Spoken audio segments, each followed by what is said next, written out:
Welcome back everyone to the official YouTube channel of Yes Academy. I am Yogesh. As you know कि ਆਪਾਂ ਪਿਛਲੇ ਕੁਝ lectures 'ਚ soil start ਕੀਤੀ ਸੀ। ਅੱਜ ਆਪਾਂ ਜਿਹੜਾ ਟੌਪਿਕ soil ਦਾ ਡਿਸਕਸ ਕਰਨਾ ਹੈ that is compaction। ਤੁਹਾਨੂੰ ਸਾਰਿਆਂ ਨੂੰ ਇਹਦੇ ਬਾਰੇ ਬੇਸਿਕ ਮਤਲਬ ਤਾਂ ਪਤਾ ਹੀ ਹੋਊਗਾ, ਪਰ ਅੱਜ ਆਪਾਂ ਫਿਰ ਵੀ ਇਹਨੂੰ ਬਿਲਕੁਲ ਬੇਸਿਕ ਤੋਂ ਸਟਾਰਟ ਕਰਾਂਗੇ ਕੰਪੈਕਸ਼ਨ ਨੂੰ।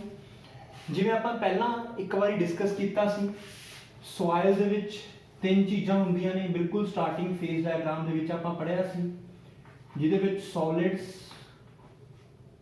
ਵਾਟਰ ਤੇ 에ਅਰ ਤਿੰਨ ਚੀਜ਼ਾਂ ਹੁੰਦੀਆਂ ਨੇ। ਆਪਾਂ ਕੀ ਪੜ੍ਹਿਆ ਸੀਗਾ?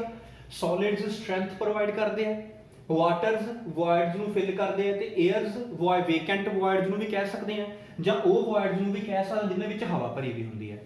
ਜਿਹੜੀਆਂ ਇਹ 에ਅਰ ਵਾਲੀਆਂ ਵੋਇਡਸ ਹੁੰਦੀਆਂ ਇਹਨਾਂ ਦਾ ਕੋਈ weight ਨਹੀਂ ਹੁੰਦਾ। ਵਾਟਰ ਵਾਲੀਆਂ ਵੋਇਡਸ ਦਾ weight ਹੁੰਦਾ, ਸੋਇਲ ਜਿਹੜੇ ਸੋਲਿਡ ਵਾਲੀਆਂ ਵੋਇਡਸ ਹੁੰਦੀਆਂ ਉਹਨਾਂ ਦਾ weight ਹੁੰਦਾ। ਜਿਹੜੇ ਮਾਸ 'ਚ ਸੋਲਿਡਸ ਹੁੰਦੇ ਆ ਉਹਦਾ weight ਹੁੰਦਾਗਾ। ਆਪਾਂ ਕਿਵੇਂ ਲਿਖਦੇ ਸੀਗੇ? ਇਧਰਲੇ ਪਾਸੇ weight of solid, ਇਧਰਲੇ ਪਾਸੇ weight of water, ਇਧਰਲੇ ਪਾਸੇ weight of air। ਇਹਨੂੰ ਆਪਾਂ 0 ਮੰਨ ਲੈਂਦੇ ਸੀ। ਇਧਰਲੇ ਪਾਸੇ ਵੋਲਿਊਮ ਆਫ ਸੋਲਿਡ, ਇਧਰਲੇ ਪਾਸੇ ਵੋਲਿਊਮ ਆਫ ਵਾਟਰ, ਇਧਰਲੇ ਪਾਸੇ ਵੋਲਿਊਮ ਆਫ 에ਅਰ। ਇਸ ਤਰੀਕੇ ਨਾਲ ਇੰਡੀਕੇਟ ਕਰਦੇ ਸੀ। ਕੰਪੈਕਸ਼ਨ ਕੀ ਹੁੰਦਾ ਹੈ? ਜਦੋਂ ਆਪਾਂ ਸੋਇਲ ਦੇ ਵਿੱਚੋਂ ਇਸ 에ਅਰ ਨੂੰ ਰਿਮੂਵ ਕਰਦੇ ਹਾਂ, 에ਅਰ ਨੂੰ ਬਾਹਰ ਕੱਢ ਦਿੰਦੇ ਹਾਂ, ਉਹਨੂੰ ਆਪਾਂ ਬੋਲਦੇ ਹਾਂ ਕੰਪੈਕਸ਼ਨ। The removal of air voids from the soil is known as compaction। ਇਹਨਾਂ voids ਨੂੰ ਰਿਮੂਵ ਕਰਨ ਲਈ ਕੀ ਕਰਦੇ ਆ? ਇਸ ਦੇ ਉੱਪਰੋਂ ਇੱਕ ਐਕਸਟਰਾ ਲੋਡ ਇੰਟਰੋਡਿਊਸ ਕਰਨਾ ਸ਼ੁਰੂ ਕਰਦੇ ਆ। ਜਿਵੇਂ ਜਿਵੇਂ ਲੋਡ ਇੰਟਰੋਡਿਊਸ ਹੁੰਦਾ ਹੈ, ਸੋਇਲ ਦਬਣੀ ਸ਼ੁਰੂ ਹੁੰਦੀ ਹੈ, ਸੋਇਲ ਆਪਣੇ ਵੋਲਿਊਮ ਨੂੰ ਰਿਡਿਊਸ ਕਰਨਾ ਸ਼ੁਰੂ ਕਰਦੀ ਹੈ। ਸਭ ਤੋਂ ਪਹਿਲਾਂ ਸੋਇਲ ਦੇ ਵਿੱਚੋਂ 에ਅਰ ਰਿਮੂਵ ਹੁੰਦੀ ਹੈ, ਹਵਾ ਰਿਮੂਵ ਹੁੰਦੀ ਹੈ। ਜਿਵੇਂ ਹੀ 에ਅਰ ਰਿਮੂਵ ਹੋਊਗੀ, ਨਾਲ ਦੀ ਨਾਲ ਸੋਇਲ ਕੀ ਹੋਊਗੀ? ਇਕੱਲੇ ਵਾਟਰ ਤੇ ਸੋਲਿਡ ਦੋ ਚੀਜ਼ਾਂ ਰਹਿ ਜਾਣਗੀਆਂ, ਯਾਨੀ ਕਿ ਸੋਇਲ ਕੰਪਲੀਟਲੀ ਸੈਚੂਰੇਟ ਹੋ ਜੂਗੀ। ਉਸ ਪੁਆਇੰਟ ਤੋਂ ਬਾਅਦ ਸੋਇਲ ਦੇ ਵਿੱਚੋਂ ਵਾਟਰ ਰਿਮੂਵ ਹੋਣਾ ਸ਼ੁਰੂ ਹੋਊਗਾ। ਹੁਣ ਜਦੋਂ ਤਾਂ ਸੋਇਲ ਦੇ ਵਿੱਚੋਂ 에ਅਰ ਵੋਇਡਸ ਰਿਮੂਵ ਹੋਣਗੀਆਂ, ਉਹਨੂੰ ਆਪਾਂ ਬੋਲਦੇ ਹਾਂ ਕੰਪੈਕਸ਼ਨ। ਜਦੋਂ ਸੋਇਲ ਦੇ ਵਿੱਚੋਂ ਵਾਟਰ ਵੋਇਡਸ ਰਿਮੂਵ ਹੋਣਗੀਆਂ, ਉਹਨੂੰ ਆਪਾਂ ਬੋਲਦੇ ਹਾਂ ਕੰਸੋਲੀਡੇਸ਼ਨ। ਕੰਪੈਕਸ਼ਨ ਕੀ ਸੀਗਾ? Removal of air voids. ਜਦੋਂ ਤਾਂ 에ਅਰ ਵੋਇਡਸ ਰਿਮੂਵ ਹੋਈਆਂ, that is ਕੰਪੈਕਸ਼ਨ। 에ਅਰ ਦੇ ਪੂਰੀ ਤਰ੍ਹਾਂ ਖਤਮ ਹੋਣ ਤੋਂ ਬਾਅਦ ਕੰਸੋਲੀਡੇਸ਼ਨ ਕੀ ਹੋਊਗੀ? Removal of water voids. ਪਹਿਲਾ ਡਿਫਰੈਂਸ ਦੋਨਾਂ ਦੇ ਵਿੱਚ। ਸੈਕਿੰਡ ਜੇ ਆਪਾਂ ਡਿਫਰੈਂਸ ਦੇਖੀਏ, ਜਿਵੇਂ ਲੋਡ ਇੰਟਰੋਡਿਊਸ ਕਰਨਾ ਸ਼ੁਰੂ ਕੀਤਾ, ਪਹਿਲਾਂ 에ਅਰ ਰਿਮੂਵ ਹੋਈ ਤੇ ਬਾਅਦ ਚ ਵਾਟਰ ਰਿਮੂਵ ਹੋਇਆ, ਯਾਨੀ ਕਿ ਕੰਪੈਕਸ਼ਨ ਪਹਿਲਾਂ ਅਕਰ ਹੋਊਗੀ, ਅਕਰ ਫਸਟ, ਕੰਸੋਲੀਡੇਸ਼ਨ ਉਸ ਤੋਂ ਬਾਅਦ ਹੋਊਗੀ, occurs after compaction। Second difference, ਜੇ ਆਪਾਂ ਫਲੋ ਦੀ ਗੱਲ ਕਰੀਏ, ਆਪਾਂ ਨੂੰ ਪਤਾ ਹੈ 에ਅਰ ਦਾ ਫਲੋ ਜ਼ਿਆਦਾ ਫਾਸਟ ਹੁੰਦਾ ਹੈ ਐਜ਼ ਕੰਪੇਅਰ ਟੂ ਵਾਟਰ ਨਾਲੋਂ। 에ਅਰ ਈਜ਼ੀਲੀ ਫਲੋ ਕਰ ਜਾਂਦੀ ਹੈ, ਈਜ਼ੀਲੀ ਮੂਵ ਕਰ ਜਾਂਦੀ ਹੈ ਇੱਕ ਪਲੇਸ ਤੋਂ ਦੂਸਰੇ ਪਲੇਸ ਉੱਪਰ as compare to the flow of water. ਤਾਂ ਆਪਾਂ ਕੀ ਕਹਿ ਸਕਦੇ ਹਾਂ? ਕੰਪੈਕਸ਼ਨ ਦਾ ਪ੍ਰੋਸੈਸ ਫਾਸਟਰ ਹੋਊਗਾ ਐਜ਼ ਕੰਪੇਅਰ ਟੂ ਕੰਸੋਲੀਡੇਸ਼ਨ ਨਾਲੋਂ। ਤਾਂ ਇਹ ਕੀ ਹੋਊਗਾ? ਸਲੋਅਰ ਹੋਊਗਾ। ਜਾਂ ਆਪਾਂ ਇਹ ਵੀ ਕਹਿ ਸਕਦੇ ਹਾਂ ਵੀ ਇਹ ਪ੍ਰੋਸੈਸ ਇਨਸਟੈਂਟ ਹੋਊਗਾ। ਆਪਾਂ ਦੇਖਦੇ ਹਾਂ ਜਿਵੇਂ ਆਪਣੇ ਰੋਲਰਸ ਹੁੰਦੇ ਨੇ ਰੋਡ ਉੱਪਰ, ਸੋਇਲ ਉੱਪਰ ਦੀ ਮੂਵ ਕਰਦੇ ਆ, ਸੋਇਲ ਨਾਲ ਦੀ ਨਾਲ ਕੰਪੈਕਟ ਹੋ ਜਾਂਦੀ ਹੈ, ਇਨਸਟੈਂਟ ਹੁੰਦਾ ਹੈ। ਕੰਸੋਲੀਡੇਸ਼ਨ ਇਹ ਟਾਈਮ ਟੇਕਨ ਫਿਨੋਮੀਨਾ ਹੁੰਦਾ ਹੈ, ਯਾਨੀ ਕਿ ਅੱਜ ਜੇ ਤੁਸੀਂ ਲੋਡ ਅਪਲਾਈ ਕਰ ਦੋਗੇ ਤਾਂ ਇਹ ਵੀ ਹੋ ਸਕਦਾ ਹੈ ਇਨ ਫਿਊ ਮੰਥਸ ਜਾਂ ਇਨ ਫਿਊ ਈਅਰਸ ਆਪਾਂ ਨੂੰ ਕੰਸੋਲੀਡੇਸ਼ਨ ਦੇਖਣ ਨੂੰ ਮਿਲੇ। ਜੇ ਆਪਾਂ ਕੰਪੈਕਸ਼ਨ ਦੀ ਗੱਲ ਕਰੀਏ, ਇਹ ਮੋਸਟਲੀ ਆਪਾਂ ਨੂੰ ਸੈਂਡ 'ਚ ਦੇਖਣ ਨੂੰ ਮਿਲਦੀ ਹੈ, ਇਹ ਆਪਾਂ ਨੂੰ ਮੋਸਟਲੀ ਕਲੇਸ 'ਚ ਦੇਖਣ ਨੂੰ ਮਿਲਦੀ ਹੈ। ਇਹਦੇ ਬਾਰੇ ਆਪਾਂ ਗੱਲ ਕਰਾਂਗੇ ਜਦੋਂ ਕੰਸੋਲੀਡੇਸ਼ਨ ਚੈਪਟਰ ਪੜਾਂਗੇ। ਅੱਜ ਆਪਾਂ ਸਿੰਪਲੀ ਕੀ ਦੇਖਿਆ? ਕੰਪੈਕਸ਼ਨ ਨੂੰ ਡਿਫਰੈਂਸ਼ੀਏਟ ਕੀਤਾ ਕੰਸੋਲੀਡੇਸ਼ਨ ਨਾਲੋਂ। ਇਹਦੇ ਵਿੱਚੋਂ ਮੇਨ ਜਿਹੜਾ ਪੁਆਇੰਟ ਧਿਆਨ ਰੱਖਣ ਵਾਲਾ ਇਹ ਹੈ, ਕੰਪੈਕਸ਼ਨ 'ਚ ਪਹਿਲਾਂ 에ਅਰ ਵੋਇਡਸ ਰਿਮੂਵ ਹੋਣਗੀਆਂ, ਕੰਸੋਲੀਡੇਸ਼ਨ ਦੇ ਵਿੱਚ ਵਾਟਰ ਵਾਲੀਆਂ ਵੋਇਡਸ ਰਿਮੂਵ ਹੋਣਗੀਆਂ। ਜੇਕਰ ਆਪਾਂ ਇਸ ਪ੍ਰੋਸੈਸ ਨੂੰ ਪ੍ਰੈਕਟੀਕਲੀ ਦੇਖੀਏ ਤਾਂ ਪ੍ਰੈਕਟੀਕਲੀ ਇਸ ਪ੍ਰੋਸੈਸ ਦੇ ਕੇਸ 'ਚ ਕੀ ਕਰਦੇ ਨੇ, ਲੋਡ ਇੰਟਰੋਡਿਊਸ ਕਰਨ ਤੋਂ ਪਹਿਲਾਂ, ਲੋਡ ਐਂਟਰ ਕਰਨ ਤੋਂ ਪਹਿਲਾਂ ਥੋੜਾ ਜਿਹਾ ਵਾਟਰ ਐਡ ਕਰਦੇ ਆ। ਕਿਸ ਤਰੀਕੇ ਨਾਲ? ਸਭ ਤੋਂ ਪਹਿਲਾ ਸਟੈਪ ਕੀ ਕਰਨਗੇ, ਕੋਈ ਵੀ ਇੱਕ ਸੋਇਲ ਸੀ ਜਿਹਦੇ ਵਿੱਚ ਆਪਣੇ ਕੋਲੇ ਸੋਲਿਡ ਸੀ, ਵਾਟਰ ਸੀ ਤੇ 에ਅਰ ਸੀ, ਇਹਦੇ ਵਿੱਚ ਸਭ ਤੋਂ ਪਹਿਲਾਂ ਥੋੜਾ ਜਿਹਾ ਵਾਟਰ ਐਡ ਕਰਦੇ ਆ। ਇਹ ਵਾਟਰ ਦਾ ਪਰਪਸ ਕੀ ਹੁੰਦਾ ਹੈ? ਇਹ water as a lubricant act ਕਰਦਾ ਹੈ। ਲੂਬਰੀਕੈਂਟ ਦਾ ਮਤਲਬ ਕੀ ਹੋਇਆ? ਹੁਣ ਜਿਹੜੀ ਵੀ ਸੈਂਡੀ ਸੋਇਲ ਹੋਊਗੀ, ਜਿਹੜੀ ਵੀ ਸੋਇਲ ਨੂੰ ਆਪਾਂ ਕੰਪੈਕਟ ਕਰਨਾ ਹੈ, ਉਹਦੇ ਪਾਰਟੀਕਲਸ ਨੇ ਇੱਕ ਦੂਜੇ ਨੂੰ ਗ੍ਰਿਪ ਕੀਤਾ ਹੋਊਗਾ, ਉਹਨਾਂ ਦੀ ਸਟਰੈਂਥ ਹੋਊਗੀ ਫ੍ਰਿਕਸ਼ਨ ਕਰਕੇ। ਜਿਵੇਂ ਆਪਾਂ ਉਹਦੇ ਵਿੱਚ ਵਾਟਰ ਐਡ ਕਰਾਂਗੇ ਤਾਂ ਉਹ ਕੀ ਕਰਨਗੇ, ਪਾਰਟੀਕਲਸ ਦੇ ਵਿੱਚ ਐਜ਼ ਅ ਲੂਬਰੀਕੈਂਟ ਕੰਮ ਕਰੂਗਾ, ਤਾਂ ਉਹਨਾਂ ਪਾਰਟੀਕਲਸ ਦਾ ਮੂਵ ਕਰਨਾ, ਇੱਕ ਦੂਜੇ ਦੇ ਉੱਪਰ ਸਲਾਈਡ ਕਰਨਾ ਈਜ਼ੀ ਹੋ ਜਾਊਗਾ। ਤਾਂ ਇਸ ਕੇਸ ਦੇ ਵਿੱਚ ਕੀ ਹੋਊਗਾ, ਜਿਵੇਂ ਆਪਾਂ ਵਾਟਰ ਐਡ ਕਰਾਂਗੇ, ਵਾਟਰ ਐਜ਼ ਅ ਲੂਬਰੀਕੈਂਟ ਕੰਮ ਕਰੂਗਾ। ਜਿਵੇਂ ਵਾਟਰ ਨੇ ਐਜ਼ ਅ ਲੂਬਰੀਕੈਂਟ ਕੰਮ ਕਰਨਾ ਸ਼ੁਰੂ ਕੀਤਾ, ਹੁਣ ਇਹਨਾਂ ਦਾ ਸਲਾਈਡ ਕਰਨਾ ਈਜ਼ੀ ਹੋ ਜਾਊਗਾ। ਨਾਲ ਦੀ ਨਾਲ ਆਪਾਂ ਹੁਣ ਇਹਦੇ ਉੱਪਰ ਲੋਡ ਇੰਟਰੋਡਿਊਸ ਕਰਾਂਗੇ। ਜਿਵੇਂ ਆਪਾਂ ਇਹਦੇ ਉੱਪਰ ਲੋਡ ਇੰਟਰੋਡਿਊਸ ਕਰਾਂਗੇ, ਸੋਲਿਡਸ ਦੇ ਵੋਲਿਊਮ ਨੂੰ ਕੋਈ ਫਰਕ ਨਹੀਂ ਪਊਗਾ, ਵਾਟਰ ਦੇ ਵੋਲਿਊਮ ਨੂੰ ਕੋਈ ਫਰਕ ਨਹੀਂ ਪਊਗਾ। ਹੁਣ ਇਹਦੇ ਉੱਤੇ ਕੀ ਆ ਗਿਆ, ਹਲਕਾ ਜਿਹਾ ਵਾਟਰ ਦਾ ਵੋਲਿਊਮ ਹੋਰ ਇੰਟਰੋਡਿਊਸ ਹੋ ਗਿਆ, ਜਿੰਨਾ ਆਪਾਂ ਵਾਟਰ ਐਕਸਟਰਾ ਤੋਂ ਐਡ ਕੀਤਾ ਸੀਗਾ। ਹੁਣ ਤੋਂ ਇਹਦੇ ਉੱਪਰ ਲੋਡ ਪੈਣਾ ਸ਼ੁਰੂ ਹੋ ਗਿਆ। ਲੋਡ ਜਿਵੇਂ ਲੋਡ ਆਊਗਾ ਤੇ time after few seconds air ਦਾ ਵੋਲਿਊਮ ਘਟਣਾ ਸ਼ੁਰੂ ਹੋ ਜਾਊਗਾ, ਡਿਕਰੀਜ਼ ਹੋਣਾ ਸ਼ੁਰੂ ਹੋ ਜਾਊਗਾ। ਇੱਕ ਟਾਈਮ ਇਹੋ ਜਿਹਾ ਆਊਗਾ ਜਿੱਥੇ ਜਸਟ 에ਅਰ ਕੀ ਹੋ ਜੂਗੀ, ਕੰਪਲੀਟਲੀ ਖਤਮ ਹੋ ਜੂਗੀ। ਯਾਨੀ ਕਿ ਹੁਣ ਆਪਣੇ ਕੋਲੇ ਪਹਿਲਾਂ ਵਾਲੇ ਸੋਲਿਡ ਰਹਿ ਗਏ, ਵਾਟਰ ਰਹਿ ਗਏ, ਪਲੱਸ ਜਿਹੜਾ ਆਪਾਂ ਥੋੜਾ ਜਿਹਾ ਵਾਟਰ ਹੋਰ ਐਡ ਕੀਤਾ ਸੀਗਾ ਉਹ ਪਿਆ ਰਹਿ ਜਾਊਗਾ। ਕਲੀਅਰ? ਹੁਣ ਇਸ ਕੇਸ ਦੇ ਵਿੱਚ 에ਅਰ ਕੰਪਲੀਟਲੀ ਰਿਮੂਵ ਹੋ ਗਈ, 에ਅਰ ਪੂਰੀ ਤਰ੍ਹਾਂ ਨਾਲ ਖਤਮ ਹੋ ਗਈ। ਜੇ ਇਸ ਕੇਸ ਦੇ ਵਿੱਚ 에ਅਰ ਪੂਰੀ ਤਰ੍ਹਾਂ ਖਤਮ ਹੋ ਗਈ, ਯਾਨੀ ਕਿ ਇਹ ਵਾਲਾ ਕੇਸ ਕੀ ਹੋ ਗਿਆ, ਆਪਣੇ ਕੋਲੇ 100% ਹੋ ਗਈ ਆਪਣੇ ਕੋਲੇ ਡਿਗਰੀ ਆਫ ਸੈਚੂਰੇਸ਼ਨ। ਕਲੀਅਰ? ਜਿਹੜੇ ਵੀ ਟਾਈਮ ਉੱਪਰ ਆਪਣਾ ਪ੍ਰੋਸੈਸ ਚੱਲ ਰਿਹਾ ਸੀ ਹਲੇ ਕੰਪੈਕਸ਼ਨ ਦਾ, ਕਿਸੇ ਵੀ ਥਾਂ ਦੇ ਉੱਪਰ ਆਪਣੇ ਕੋਲੇ 에ਅਰ ਕੰਪਲੀਟਲੀ ਰਿਮੂਵ ਨਹੀਂ ਹੋਈ। ਜਦੋਂ ਪ੍ਰੋਸੈਸ ਕੰਪਲੀਟ ਹੋ ਗਿਆ ਫਿਰ ਆਪਣੇ ਕੋਲ 에ਅਰ ਰਿਮੂਵ ਹੋਈ ਹੈ। ਯਾਨੀ ਕਿ ਜਿੰਨਾ ਟਾਈਮ ਕੰਪੈਕਸ਼ਨ ਵਾਲਾ ਪ੍ਰੋਸੈਸ ਚੱਲਦਾ ਚਲਾ ਗਿਆ, ਉਨਾ ਟਾਈਮ 에ਅਰ ਰਿਮੂਵ ਨਹੀਂ ਹੋਈ। ਯਾਨੀ ਕਿ ਇਸ ਸਾਰੇ ਪ੍ਰੋਸੈਸ ਦੇ ਵਿੱਚ ਜਿਹੜੀ ਆਪਣੀ S ਸੀ ਉਹ ਘੱਟ ਸੀਗੀ, ਕਿਹਦੇ ਨਾਲੋਂ? 100% ਦੇ ਨਾਲੋਂ। ਜਦੋਂ ਪ੍ਰੋਸੈਸ ਚੱਲ ਰਿਹਾ ਸੀ 에ਅਰ ਪ੍ਰੈਜ਼ੈਂਟ ਸੀ, 에ਅਰ ਪ੍ਰੈਜ਼ੈਂਟ ਸੀ ਤਾਂ ਯਾਨੀ ਕਿ 100% ਸੈਚੂਰੇਸ਼ਨ ਨਹੀਂ ਹੋਈ। ਜਿਵੇਂ ਆਪਣਾ ਪ੍ਰੋਸੈਸ ਕੰਪਲੀਟ ਹੋ ਜਾਊਗਾ, ਉੱਥੇ S ਦੀ ਵੈਲਿਊ ਕਿੰਨੀ ਹੋ ਜੂਗੀ, 100%। ਯਾਨੀ ਕਿ ਆਪਾਂ ਕਹਿ ਸਕਦੇ ਹਾਂ ਵੀ ਕੰਪੈਕਸ਼ਨ ਦੇ ਕੇਸ 'ਚ ਡਿਊਰਿੰਗ ਪ੍ਰੋਸੈਸ ਆਪਣੀ ਜਿਹੜੀ S ਦੀ ਵੈਲਿਊ ਹੈ ਲੈਸ ਦੈਨ 100% ਹੋਊਗੀ। ਜੇ ਆਪਾਂ ਗੱਲ ਕਰਦੇ ਹਾਂ ਕੰਸੋਲੀਡੇਸ਼ਨ ਦੀ, ਕੰਪੈਕਸ਼ਨ ਕੰਪਲੀਟ ਹੋਣ ਤੋਂ ਬਾਅਦ ਹੀ ਕੰਸੋਲੀਡੇਸ਼ਨ ਸ਼ੁਰੂ ਹੋਊਗਾ। ਜੇ ਕੰਪੈਕਸ਼ਨ ਕੰਪਲੀਟ ਹੋਣ ਤੋਂ ਬਾਅਦ ਕੰਸੋਲੀਡੇਸ਼ਨ ਸ਼ੁਰੂ ਹੋ ਰਿਹਾ ਹੈ, ਯਾਨੀ ਕਿ S ਦੀ ਵੈਲਿਊ ਕੀ ਹੋਊਗੀ, 100% ਰਹੂਗੀ ਹਮੇਸ਼ਾ। ਯਾਨੀ ਕਿ S ਕੀ ਹੋਊਗੀ, S always 100%। S ਦੀ ਵੈਲਿਊ ਹਮੇਸ਼ਾ ਕਿੰਨੀ ਹੋਊਗੀ, 100%। ਕਲੀਅਰ? ਇਹ ਵੀ ਇੱਕ ਮੇਨ ਡਿਫਰੈਂਸ ਵਾਲਾ ਪੁਆਇੰਟ ਹੈ। ਇੱਕ ਗੱਲ ਦਾ ਧਿਆਨ ਕੀ ਰੱਖਣਾ ਹੈ, ਕੰਪੈਕਸ਼ਨ ਖਤਮ ਹੋਣ ਤੋਂ ਬਾਅਦ ਹੀ ਕੰਸੋਲੀਡੇਸ਼ਨ ਕੀ ਹੋਊਗਾ, ਸ਼ੁਰੂ ਹੋਊਗਾ।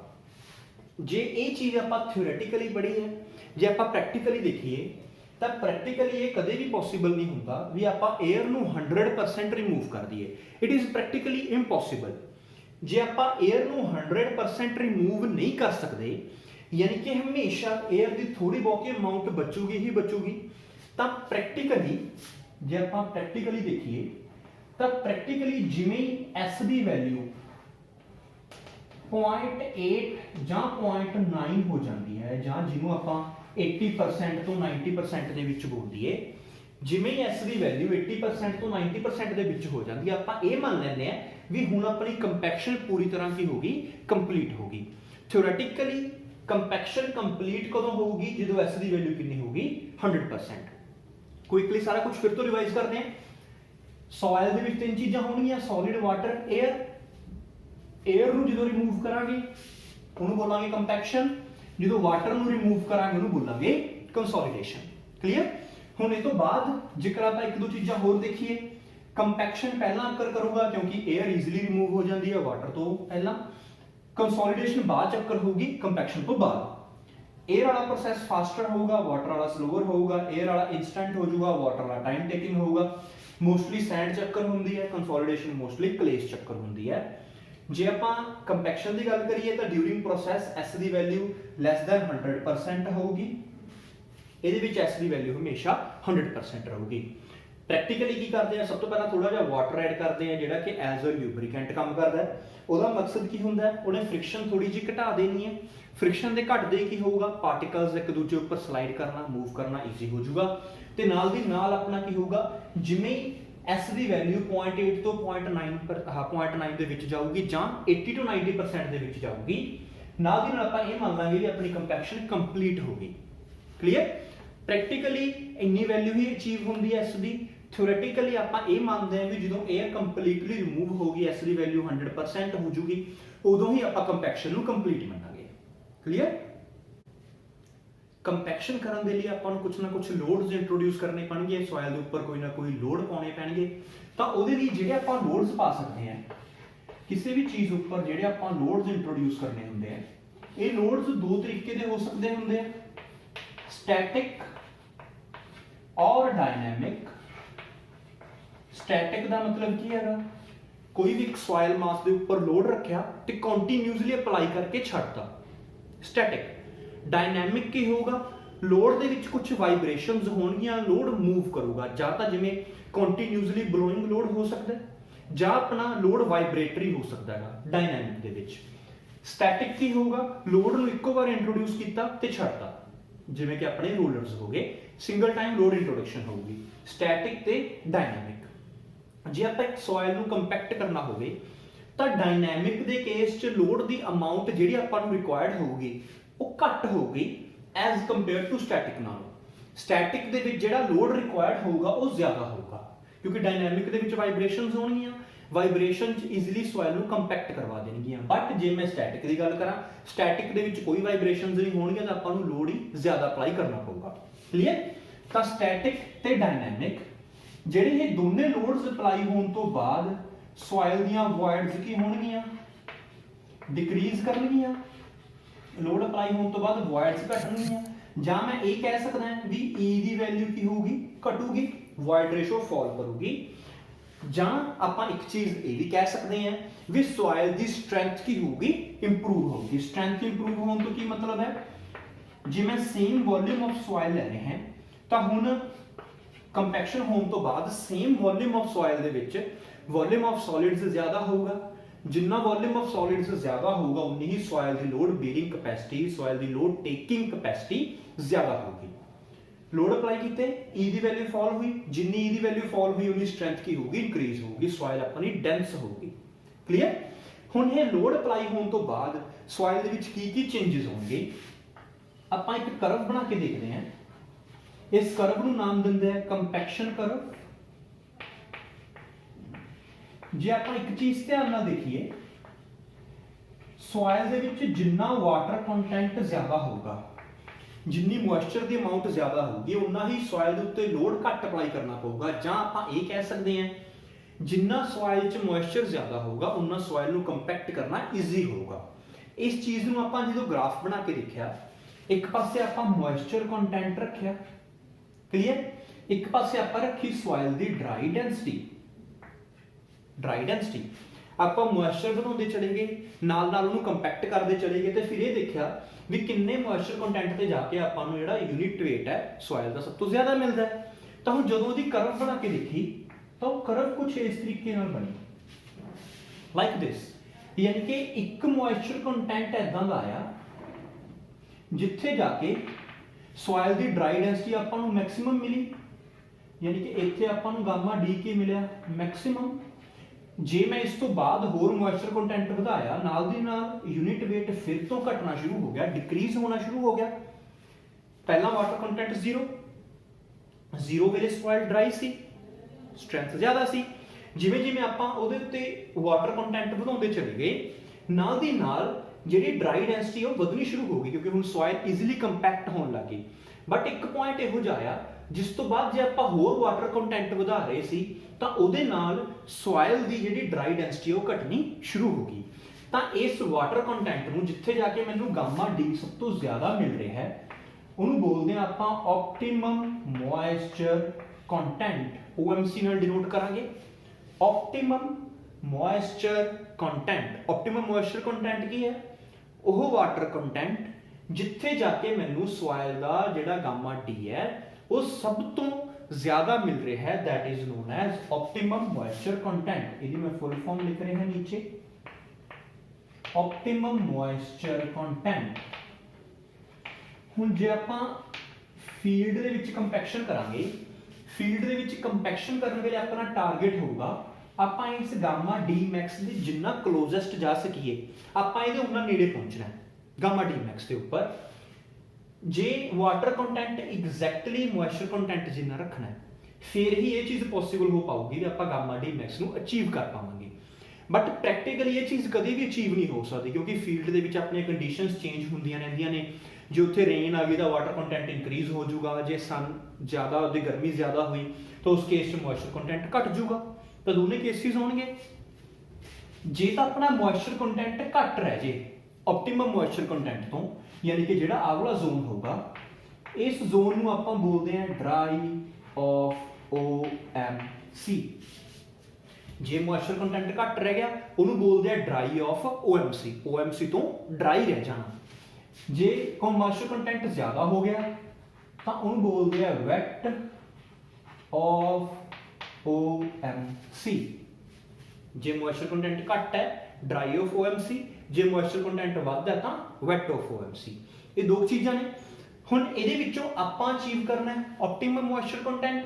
ਆਪਟੀਮਮ ਮੋਇਸਚਰ ਕੰਟੈਂਟ ਕਿਹੜਾ ਹੋਊਗਾ? ਜਿੱਥੇ ਆਪਾਂ ਨੂੰ unit weight of soil, dry unit weight of soil ਕੀ ਮਿਲ ਰਿਹਾ ਹੈਗਾ, ਮੈਕਸਿਮਮ ਮਿਲ ਰਿਹਾ ਹੈ। ਥਿਓਰੈਟਿਕਲੀ ਜੇ ਆਪਾਂ ਕੀ ਕਿਹਾ ਸੀਗਾ ਵੀ ਇਸ ਥਾਂ ਦੇ ਉੱਪਰ ਜਿੱਥੇ ਵੀ ਮੈਨੂੰ ਗਾਮਾ ਡੀ ਮੈਕਸਿਮਮ ਮਿਲੂਗਾ ਉੱਥੇ S ਦੀ ਵੈਲਿਊ ਕਿੰਨੀ ਹੋਊਗੀ? 100%। ਕਦੋਂ? ਜਦੋਂ ਆਪਾਂ ਥਿਓਰੈਟਿਕਲੀ ਕੰਸੀਡਰ ਕਰ ਰਹੇ ਹਾਂ। ਬਟ ਜਦੋਂ ਆਪਾਂ ਪ੍ਰੈਕਟੀਕਲੀ ਕੰਸੀਡਰ ਕਰਾਂਗੇ ਤਾਂ S ਦੀ ਵੈਲਿਊ 0.8 ਤੋਂ 0.9 ਦੇ ਵਿੱਚ ਰਹੂਗੀ, ਜਿਹੜਾ ਆਪਣਾ ਪ੍ਰੈਕਟੀਕਲ ਕੇਸ ਹੋਊਗਾ। ਆਪਾਂ ਪ੍ਰੈਕਟੀਕਲ ਕੇਸ ਦੇ ਨਾਲ ਹੀ ਸਟਿਕ ਕਰਾਂਗੇ। ਪ੍ਰੈਕਟੀਕਲੀ S ਦੀ ਵੈਲਿਊ 100%, ਥਿਓਰੈਟਿਕਲੀ S ਦੀ ਵੈਲਿਊ ਆਪਣੇ ਕੋਲੇ ਐਜ਼ 0.8 ਤੋਂ 0.9 ਦੇ ਵਿੱਚ ਰਹੀ। ਕਦੋਂ? ਜਦੋਂ ਆਪਾਂ ਪ੍ਰੈਕਟੀਕਲੀ ਕੰਸੀਡਰ ਕੀਤਾ। ਕਲੀਅਰ? ਹੁਣ ਇਸ ਤੋਂ ਬਾਅਦ ਇੱਕ ਚੀਜ਼ ਦਾ ਧਿਆਨ ਰੱਖਣਾ ਹੈਗਾ, ਆਪਟੀਮਮ ਮੋਇਸਚਰ ਕੰਟੈਂਟ ਹੀ ਇੱਕ ਫੈਕਟਰ ਹੈ ਜਦੋਂ ਆਪਾਂ ਇਸ ਚੀਜ਼ ਨੂੰ ਕੰਸੀਡਰ ਕਰਾਂਗੇ ਗਾਮਾ ਡੀ ਮੈਕਸ ਲੈ ਕੇ ਆ ਸਕਦੇ ਹਾਂ। ਕਲੀਅਰ? ਇਸ ਤੋਂ ਬਿਨਾ ਇਸੇ ਕਰਵ ਦੇ ਉੱਤੇ ਆਪਾਂ ਜਿਹੜੇ ਟੈਸਟ ਜਿਹੜੇ ਪਰਫਾਰਮ ਕਰਦੇ ਹਾਂ, ਜਿਨ੍ਹਾਂ ਟੈਸਟਾਂ ਦੇ ਨਾਲ ਇੱਕ ਕਰਵ ਫਾਰਮ ਹੁੰਦੀ ਹੈ, ਜਿਨ੍ਹਾਂ ਟੈਸਟਾਂ ਤੋਂ ਆਪਾਂ ਇਸ ਕਰਵ ਨੂੰ ਅੱਗੇ ਸਟੱਡੀ ਕਰਦੇ ਹਾਂ, ਆਪਾਂ ਨੈਕਸਟ ਵੀਡੀਓ 'ਚ ਡਿਸਕਸ ਕਰਾਂਗੇ। ਇਸ ਕਰਵ ਦੇ ਵਿੱਚੋਂ ਜਿਹੜਾ ਵੀ ਸਟੂਡੈਂਟ ਨੂੰ ਕੋਈ ਡਾਊਟ ਹੋਵੇ, ਜਿਹੜੇ ਪਹਿਲਾਂ ਆਪਾਂ ਟੌਪਿਕਸ ਪੜ੍ਹੇ ਨੇ ਉਹਨਾਂ 'ਚ ਕੋਈ ਡਾਊਟ ਹੋਵੇ, ਤੁਸੀਂ ਕਮੈਂਟਸ ਦੇ ਵਿੱਚ ਮੈਂਸ਼ਨ ਕਰ ਸਕਦੇ ਹੋ। ਟੈਲੀਗ੍ਰਾਮ ਗਰੁੱਪ ਤੇ ਜਿਹੜਾ ਆਪਣਾ WhatsApp ਗਰੁੱਪ ਉਹਦੇ ਵਿੱਚੋਂ ਸਟੱਡੀ ਮਟੀਰੀਅਲ ਵੀ ਪਿਕ ਕਰ ਸਕਦੇ ਹੋ, ਕੋਈ ਡਾਊਟਸ ਹੋਣ ਉੱਥੇ ਵੀ ਦੱਸ ਸਕਦੇ ਹੋ। ਜਿਨ੍ਹਾਂ ਨੇ ਵੀ ਚੈਨਲ ਨੂੰ ਸਬਸਕ੍ਰਾਈਬ ਨਹੀਂ ਕੀਤਾ ਸਬਸਕ੍ਰਾਈਬ ਕਰ ਲਿਓ। ਆਪਣੇ ਫਰੈਂਡਸ ਨਾਲ ਵੀ ਵੀਡੀਓ ਸ਼ੇਅਰ ਜ਼ਰੂਰ ਕਰਿਓ ਤਾਂ ਕਿ ਮੈਕਸਿਮਮ ਸਟੂਡੈਂਟਸ ਵੀਡੀਓ ਦਾ ਫਾਇਦਾ ਲੈ ਸਕਣ। Thank you very much.